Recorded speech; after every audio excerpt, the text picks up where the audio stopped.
Deep in the jungle, a fragile nest sways violently in the wind. Two newly hatched chicks, Chinku and Pinku, are starving. It is their very first rainstorm, and the downpour shows no sign of stopping. Their mother, Chiki, faces a brutal choice. She has no food to give them. To save her chicks from starvation, she must leave the shelter of the branch and fly directly into a storm that could easily kill her. Left alone, the chicks experience the world as a series of terrifying shocks. Thunder cracks like breaking timber, and the cold water pooling in their nest is a freezing, unfamiliar threat. This is the raw weight of maternal duty. Chiki chooses to face her own destruction in the gale, because the only thing more certain than the storm's danger is the death of her children if she stays. Chiki struggles to stay airborne as the rain soaks her feathers. Forced to take cover on a low branch, she encounters Tony the parrot, who is also hiding from the wind. Tony tells a grim story.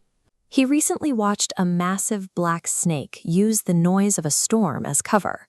While a mother pigeon was away, the predators slithered toward her unguarded nest and took her babies. The story hits Chiki with a new wave of panic. The physical danger of the rain is now secondary. Her real fear is that by leaving to save her children from hunger, she has left them defenseless against the jungle's hunters. Every foraging trip is a gamble. Nature forces a mother into a paradox. She must leave her children vulnerable to the predators of the forest in order to find the sustenance they need to survive the night. Chiki secures wheat, but as she starts back, two large predatory birds emerge from the shadows, blocking her way home in the dark. She is trapped. With a beak full of food and wings heavy from the rain, she cannot outfly them, and she certainly cannot outfight them. Chiki plays to their vanity, asking which is the superior predator. The strategy works instantly. Instead of focusing on her, the predators see each other as the primary obstacle. As the hunters clash in a violent brawl to prove who is stronger, Chiki uses the distraction to slip away, flying back to her nest.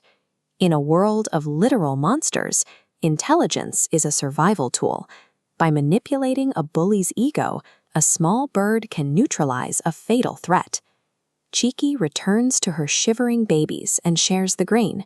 She tells them they were brave to wait in the dark, and that enduring the storm together was their first real victory. But the next morning brings a threat she cannot see. The cold rain has done its damage.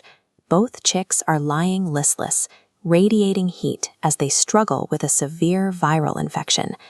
Chiki desperately flies to find Dr. Chintu, a wise rat who lives deep in the brush, seeking any hope to save her chicks. He examines the chicks and delivers a blunt assessment. The virus has overwhelmed their tiny immune systems. The doctor provides medicine, but offers no guarantees. He tells Chiki that at this stage, recovery is a matter of the chick's will to survive.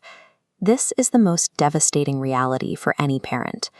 A mother's physical protection and quick thinking are rendered useless against a microscopic infection she can neither fight nor outsmart.